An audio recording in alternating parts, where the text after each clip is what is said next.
Oh! Shut up! You don't think Ryan is famous? Cousin Ryan. You gotta... What is up, YouTube friends and family? It's Cousin Ryan. It's Charlie Brown. Just kidding. It's PJ. He's a clown. That Charlie Brown. Sorry. All right. Wow. What? No. Oh. The Great Pumpkin Charlie Brown cereal. This is probably the seasonal cereal that I'm the most excited about this year. I mean, when I think Halloween, it's hard not to think Charlie Brown. 100%.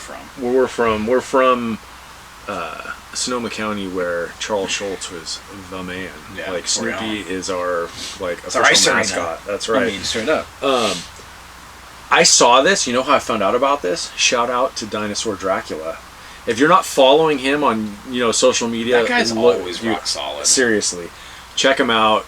Give him a follow. Like, he doesn't even need us to pump him up because he's doing well for himself. He is the benchmark for us, like 100%, and we can't even catch that. By the way, do you know behind this there's a name scramble? Oh, that's fun. Really fun. Do you guys like name scrambles? Let us know. But, so he posted a picture of this, and I'm like, oh, dude, how did I miss that? This totally looks like a cereal from, 20, 30 years ago when we were kids. You know what I mean? Like, it just had that, old school vibe.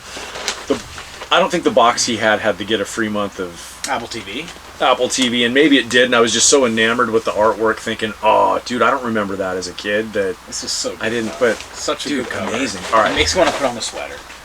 For sure. So we're going to try it. It's not pumpkin flavored, by the way, in case you're wondering. Nope, it's vanilla. It's just Charlie Brown cereal. I'm a big fan of vanilla cereal with marshmallows.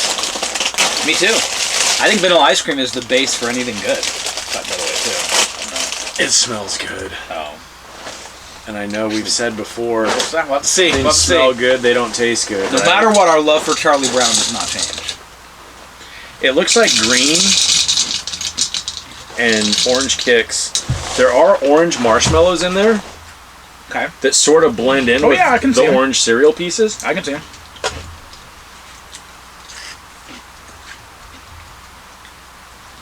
A little more. I'm not driving. Thanks, man.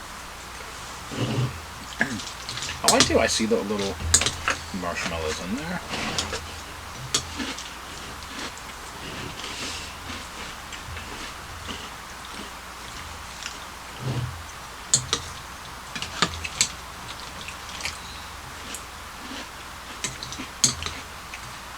I feel like we should be watching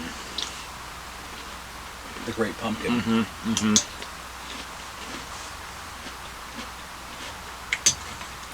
Let me ask you this while we're... Do you have a favorite Halloween cartoon from childhood? Wow. I tended to be more of a Christmas man so much that I almost thought of Halloween as like, it starts the season off with candy. Right. So I said it has to be Charlie Brown because that's one that I would watch with consistency. Okay. I don't really have any until later, right? Then you watch The Nightmare Before Christmas, which is really kind of that hodgepodge that kind of does both. And Tim Burton's been kind of open about that was the inspiration, was going into a store and seeing both holidays next to each other. And then really he does a good job with that. You see it now already. Right. Went to Costco the other day. Oh, dude. There was costumes up and Christmas trees, and I was upset. And you know what? It was September, August. Upset me even more than that was back to school at Target before the 4th of July. Wrong. That's criminal. Halloween cartoon. Great Pumpkin. Garfield. I love Garfield's Halloween. That makes sense. But I'll tell you, the most nostalgic for me, and it's very specific to me. I mean, it can be to other people, but it's not. Right. Charlie Brown and Garfield have a wide reach, right? Yeah, they do. Halloween of 1989. It was the only. That's pretty specific. It is, because it just Ghostbuster, the real Ghostbusters episode to be aired in primetime. It was called The Halloween Door. And Old Man Crowley created a machine that would eliminate all things Halloween because he hated Halloween so much. Wow, that's a lot of hate. Well, and he was sort of tricked. His hatred was used for nefarious purposes. But because Halloween was eliminated, it broke the Halloween contract, and the demons were allowed to come back to Earth. There's always the fine print, isn't You know? So, yeah, it was about, like, and it's got a great, like, Halloween message at the end that, like, sets everything right, and Nice. that was just a huge deal. And I remember to this day, like, seeing the cartoon, or the commercial for it, and Venkman, who at that point was voiced by Dave Coulier from Full House fame. I did not know that. He said, "So who's up for a little trick-or-treating?" And that little quote has always stuck in my mind. That's so fun. Yeah, good times, man. Well, good times. I wish I could have been there to watch that with you. While eating the Great Pumpkin cereal. You know what? Which was just okay. I have it on DVD. There's no reason we can't recreate that. That is amazing. I liked the cereal. It was good. Was that a yes? We can do that? Or yeah, of course we can. Of course we can if you have it. I mean, I'm going to, hold you to that. Yeah. Hold me. No, it's a great episode. However, I'm going to sidetrack us here just slightly. Earlier in the Ghostbusters, the Real Ghostbusters run, Season 1, there was an episode called When Halloween Was Forever.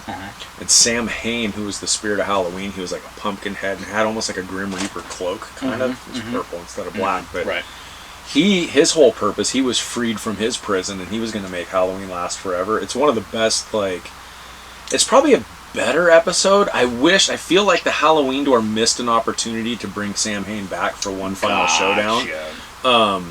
But anyway, Sam Hain is like probably my favorite Ghostbusters villain outside the movies, like in, supplemental material. Just because I don't know, Sam Hain's cool. And his whole purpose is to make Halloween last forever. Anyway. Totally. I'm not enamored with this cereal. I would say the cereal's okay. I would say, though, honestly, one of the better marshmallows. Oh, interesting. I ended up getting a marshmallows basically by itself. And I was like, this actually has some flavor to it. I have a marshmallow by itself. So for me, it was one of the better marshmallows that I have had, in my opinion, compared to other marshmallows I've had. I'm going to give you that. I'm going to say that's a good call. I'm not saying it's the best, but it's definitely better than your average marshmallow. It reminds me of marshmallows from when we were kids. I feel like somewhere along the way the cereal marshmallow recipe got tweaked a little bit. Agree. This feels like it's been tweaked back. And as we know, the worst cereal marshmallows were, unfortunately, the Ghostbuster Afterlife. Yeah. I think the cereal itself. And the hard part is like, and I say that with pain, because as you know, we're fans of the Ghostbusters. Absolutely. Like, we're not afraid of no ghosts, but we are afraid of Ghostbusters Afterlife cereal. So and we've got a box across the room that we can see, there, so it's a constant reminder. Exactly. It's staring us in the face every time we sit here and eat a cereal. Pretty much. Yeah.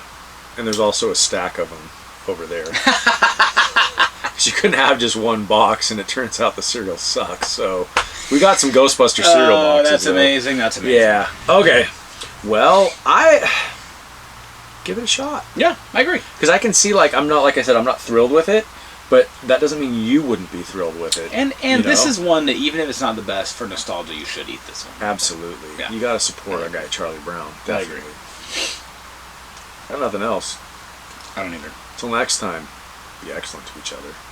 Wah wah wah wah wah wah. Oh, that was good.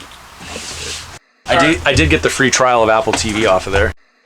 You know, sir, it's cousin Ryan on the Hollywood Boulevard. You know, sir, he bigger than any superstar. All I was spit is some real dope bar. Some of them sweeter than any chocolate bar. Boom! Hey.